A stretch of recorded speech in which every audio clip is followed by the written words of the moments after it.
Here in Edmond, Oklahoma, Monacelli starts on the left-hand lane, and will he start with the first 10 in game number 2? Well, he certainly was wired in game number 1. We should mention also that David Ozio, who qualified third in this tournament, is another one of Richard Altman's horses. He's in his stable of bowlers. The Magnificent Seven, as they are being called.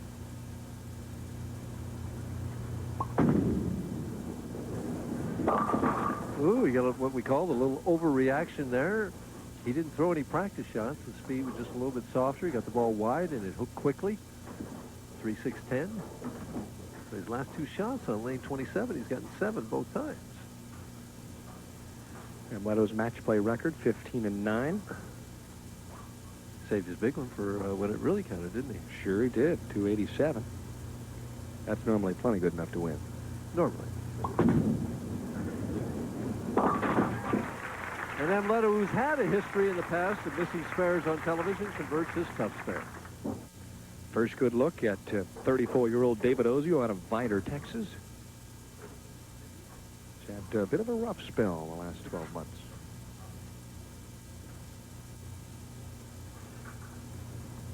Been working on his timing all the time. David works on his timing. Breaks out the 2-4-5.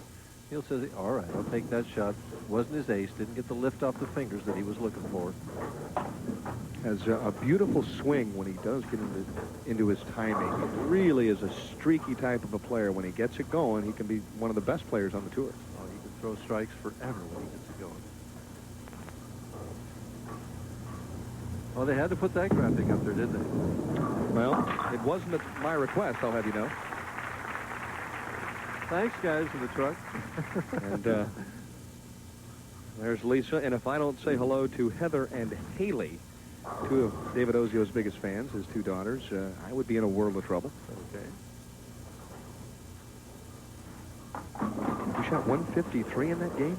Yep. Started with a double, too. No, you didn't have to say that. You did. Yeah. That's enough. We won't talk anymore about it. But I will mention the fact that Durbin also beat Ozio for the title, too. At another time. Same thing. Back this time on the left-hand lane. How about it? 4-pin wiggles back and forth, but it doesn't quite fall. Much better shot. Got that ball well over the foul line. Got more lift off the fingers. See that ball, how far he got it on the lane? About 18 inches. Ball snapped right at the end. Left that 4-pin. Switches balls. Goes to a plastic ball, so he throws straight at those spares. Converts it.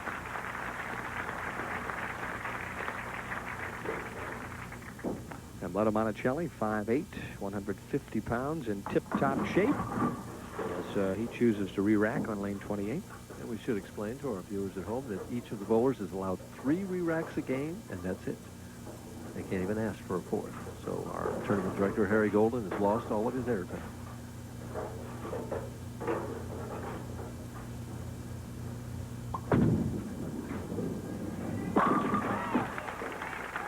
Back on track. Flush in the pocket on the right-hand lane.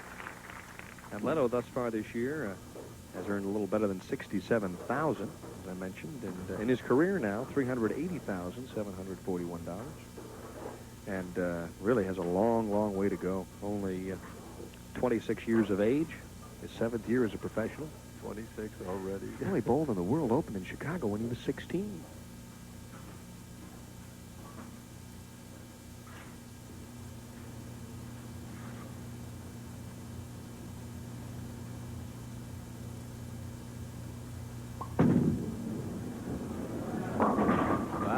Chink in the armor. Suddenly 27 has become the lane to conquer the 210 on lane 27. Left 3-6-10 last time. This is the adjustment. Gives it more room. Ball doesn't make it back. It's out in the zone that doesn't want to hook. Comes in behind the head pin. Barely hits the head pin. 210. He's got to hit this 2-pin on the left end. And thin enough to slide it over into the 10. Sometimes you hit it so thin it goes around the 10. Hit it 2 flush, and he's open. First open of the evening. So Ozio gets exactly what he was looking for, you know, a little chink in the armor. All right, let's talk about that. When I chatted with David before the telecast this evening, he said, Denny, I'm going to try and go a little more direct. I'm going to let the crankers swing it a little bit. If they strike, that's fine, but I think they might leave some 2-8-10s this evening. And the reason he said that is he carries that light scrambler, is he's counting on the oil carrying down the lane, and the lane getting actually in the mid-telecast getting a little bit tighter, and not wanting to finish as much. It's amazing how you can think that far ahead, though, and take the other players into consideration. Of course, he's a tremendous match play bowler. And David's a planner all the way through. He plans everything out.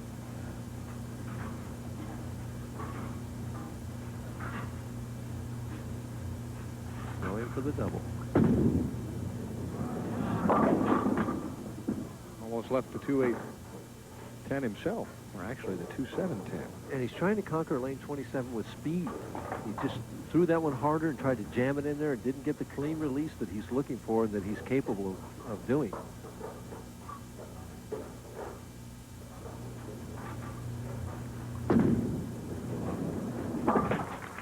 So a spare up for Ozio in the fourth. He now leads by 11, and we're in the second game of the $150,000 hammer over Monacelli's shoulder there. Mr. Johnny Wonders, the president of Fab Ball Enterprises. There's a good look at Handsome John.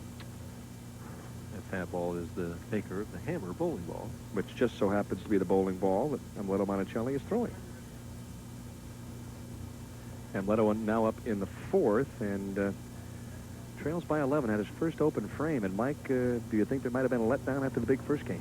I think that can happen, and I can remember way back in 1967, I made the finals of the Tournament of Champions, and Jack Biello bowled 300 against Les Schistler, and then I went out to bowling. You know, and he only shot 180 something at me. He still won, but oh, excellent shot there on the right hand lane. Did you ever shoot more than 190 on television? no, no. Shemini Christmas. Boy, he looks like he's trying to get back into that same frame of mind that took him to the first 10 strikes in the opening game. He's got to make the right adjustment on this lane 27. I really don't know what kind of an adjustment he's going to make. He left the 3-6-10 and then the 2-10. And Amleto in the championship round, now 16 victories and 21 losses, averaging a little better than 212.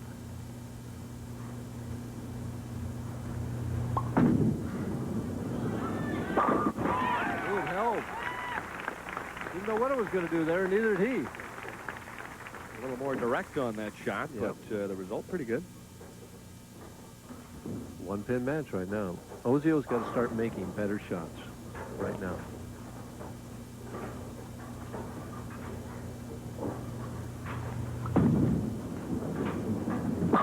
Best shot of the match right there. Well, I think he is sensing at this point that Amleto's starting to get lined up again, and if he doesn't start to strike, he's going to be out the low. This is how David's capable of throwing the ball. The straight arm swing, long slide, very direct for David. He can hook a bowling ball, but he's going extremely direct. See how unbalanced he is right there? Staying very calm. Now he wants the big double here. I think 2 in a row. Oh, his best shot on that lane and leaves a solid 10. Ooh, well, you could hear that strike all the way down to lane 1. Looked absolutely perfect, and there you see, earlier in the week, David with some success over Amleto.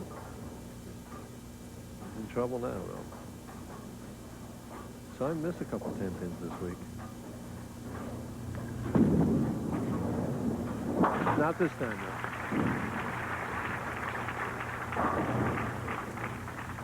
Next in line, the right-hander from Tampa, Florida, Tom Crichton, on top of the field this week. Del Warren out of Lake Worth, Florida. So a pair of Floridians waiting in the wings. And Amleto, who has 7 consecutive strikes on this right-hand lane, he hasn't missed it yet. A la Pete McCordick in Tucson. Correct. 17 in a row for Mr. McCordick there. Correctamundo. What a memory, right?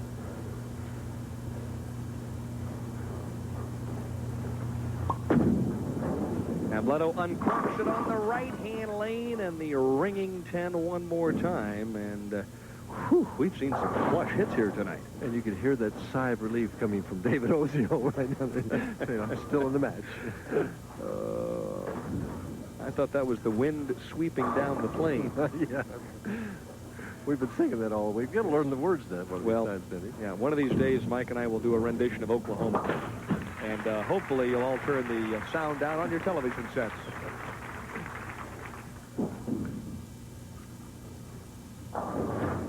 It's been just a terrific week here in Edmond, Oklahoma. Also at this point, want to thank Brett Goodyear, who is the head pro at Oak Tree Country Club, for all the hospitality. Set up just a great golf tournament for the professionals here on Friday. A big cookout. Everybody had all sorts of fun. Made all sorts of bogeys.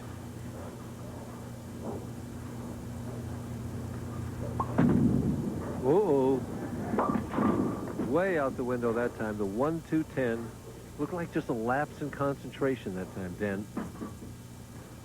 He left that 10-pin here and went over to the lane. Watch how far to the right he throws this ball.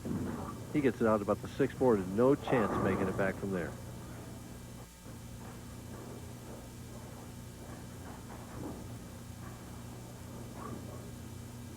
Wants to hit the head pin on the left and send it over to the 10. Straight. Misses them both. Ozio is in the lead, sitting on the bench. Well, it's 2 opens on lane 27 for Amleto Monacelli, but Dolman, when he strikes, oh well, $27,000 on top this week, 14 for second. Not a bad paycheck. This is the biggest paying tournament of the summer, then. Ozio by 17, trying to set up and a little bit. And oh my, nice sweet shot on the right-hand lane. Interesting bowlers.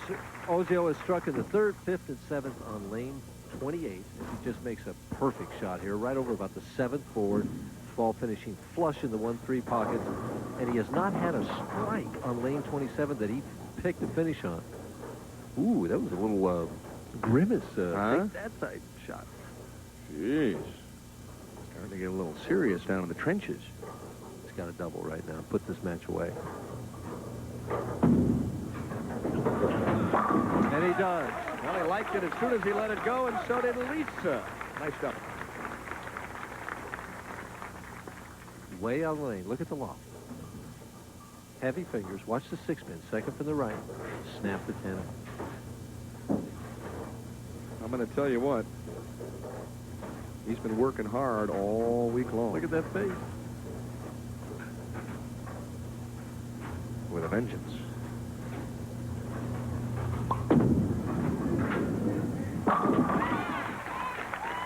Amleto pulls the rope, and another good shot on the right-hand lane. He's got to make a good shot on a lane he's had 2 opens on right now on lane 27 to have any chance in this match. He's still potential 212. Ozio going to the 209 flip. Biggest shot of the week right now for Amleto. The winner advances. Loser collects $6,000. Of course, actually, the biggest shot might have been in the 11th frame last game. I mean, he could have won a little bit more money there. Nothing like shooting 300. But it seems as if Amleto gets better and better on national television.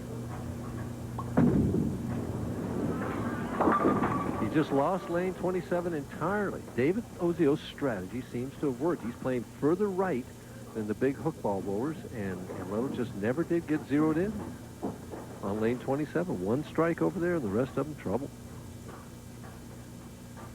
6, 7, 10. He's got to give this a shot to have any chance in this match at all. He's liable to go 280, 180. Or less. It is going to be less. Best possible score for Amleto, 178, and it's a 41-pin lead for Ozio, who appears to be ticketed for the semifinal game against Tom Price. I'd even take an investment in that ticket.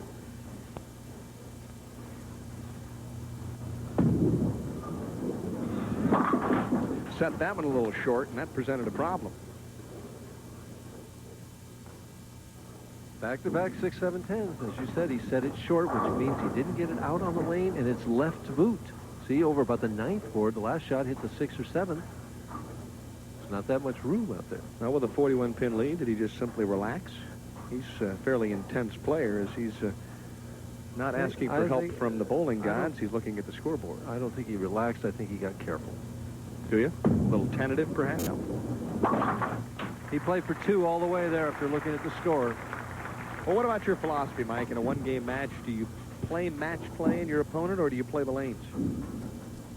Well, ultimately, you're playing your opponent. It doesn't matter whether he shoots 150. All you have to do is shoot 151 to win. And Ozio looked at the score then, and he said, hey, I'm just going to get 9. And he's got 174 in the ninth. The best Amleto can get is 178. He's going to win. David got on the left-hand lane and thought about a re-rack, but it wasn't his first order of business, so he was turned down. Going to have to make the shot. Another bad shot left again. He's going to open the 9th and 10th, or possibly, and still win this game. Looks up at the score, and that can't do anything for your confidence, because the best Amleto could shoot if he struck out would be 178, and Ozio right now has 182, so this one's over. There's the monitors up above, the score that David's looking at. Well, what started off to be a very high-scoring match has turned into a low-scoring affair, but Ozio advances as he converts to baby split. With Ozio, the whole thing is his confidence. You know, it's just magic. He wanted to make this, if for no other reason, to get a practice shot so that he can get that release squared away. He's just not getting out of that ball clean like he's capable of doing. Much better then. A shred of the rack on the left-hand lane as Amleto finishes up. Well, an interesting week nonetheless for Amleto Monacelli, who came very close indeed to collecting an extra 20.